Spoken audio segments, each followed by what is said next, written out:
మెదక్ జిల్లా వ్యాప్తంగా వైకుంఠ ముక్కోటి ఏకాదశి పర్వదినాన్ని పురస్కరించుకొని ఆలయాలు భక్తులతో కిటకిటలాడాయి. కొల్చారం మండలం కేంద్రమైన కొల్చారం, రంగంపేట, సంగాయిపేట, అంసాన్పల్లి, దేవుని, వెంకటాపూర్తో పాటు మండల పరిధిలోని పలు గ్రామంలోని ఆలయంలో మంగళవారం వైకుంఠ ముక్కోటి ఏకాదశి వేడుకలు ఆలయ కమిటీ ఆధ్వర్యంలో ఘనంగా నిర్వహించారు. ఉదయం నుంచి ఆలయంలోని స్వామివారికి అభిషేకం, అలంకార సేవలు, వైకుంఠ ద్వార దర్శనం నిర్వహించారు. ఆలయాన్ని రంగురంగుల పూలతో, విద్యుత్ దీపాలతో అందంగా ముస్తాబు చేశారు.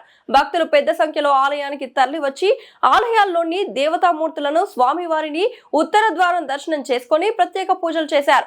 ఆలయ ప్రాంగణంలో దేవతామూర్తుల నామస్మరణతో భక్తి భజనలో ఆధ్యాత్మిక వాతావరణంలో నిండిపోయింది. భక్తులు ఉత్తర ద్వారం ద్వారా స్వామివారిని దర్శించుకున్నారు. రంగంపేట గ్రామంలో శ్రీ రంగనాయక స్వామి ఆలయంలో, రంగంపేట పీఠాధిపతి శ్రీ శ్రీ మాధవానంద సరస్వతి స్వామి ఆలయంలో ప్రత్యేక పూజలు నిర్వహించి భక్తులను ఉద్దేశించి ప్రసంగించారు. ఆలయ కమిటీ ఆధ్వర్యంలో భక్తులకు తీర్థ ప్రసాదాలను అందజేశారు. ఈ కార్యక్రమంలో ఆలయ కమిటీ సభ్యులు, గ్రామ ప్రజలు తదితరులు పాల్గొన్నారు.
మీరు ఎక్కడికి పోయారు కదా మీకు వస్తాను 5 గంటలకు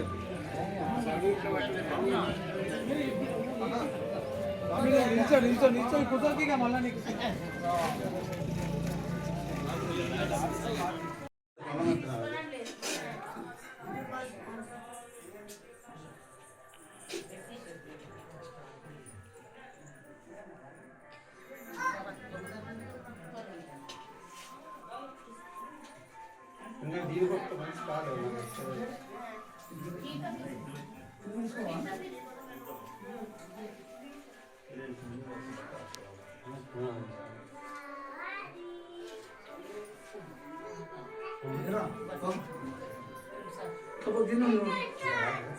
స్వామి కానీ పానుస్వామి మాత్రం ఆదివారం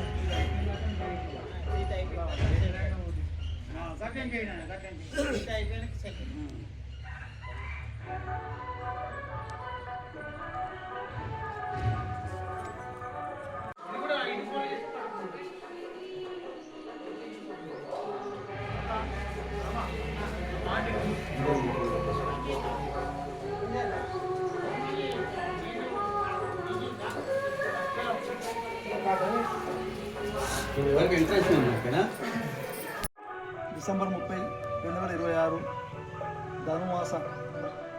ధనుమాసంలో ముక్కోటి ఏకాదశి చాలా పవిత్రమైన దినోత్సవం. ఈరోజు ఈ రంగనాయక టెంపుల్ పునరుద్ధరమైన తర్వాత మొట్టమొదటి పర్వదినంగా ఈరోజు బ్రహ్మాండంగా పూలతో అలంకరణ చేసి ఈ కార్యక్రమాన్ని జరుపుతున్నాము. ఇప్పటి వరకు పొద్దున నుండి ఇప్పుడు అభిషేకాలు, సహస్రనామాలు, అష్టోత్తరాలు మరియు బోధా పాశురాలు అయిన తర్వాత పూజా కార్యక్రమం అయిన తర్వాత భక్తుల దర్శనార్థము భక్తులను కూడా దర్శనం చేసుకుంటూ తీర్థప్రసాదాలు తీసుకొని ఇలాంటి కార్యక్రమం మొట్టమొదటి ఈ గత 10 సంవత్సరాల్లో ఈ కార్యక్రమం ఈరోజు చాలా బ్రహ్మాండంగా జరిగిందని మేము భావిస్తున్నాం.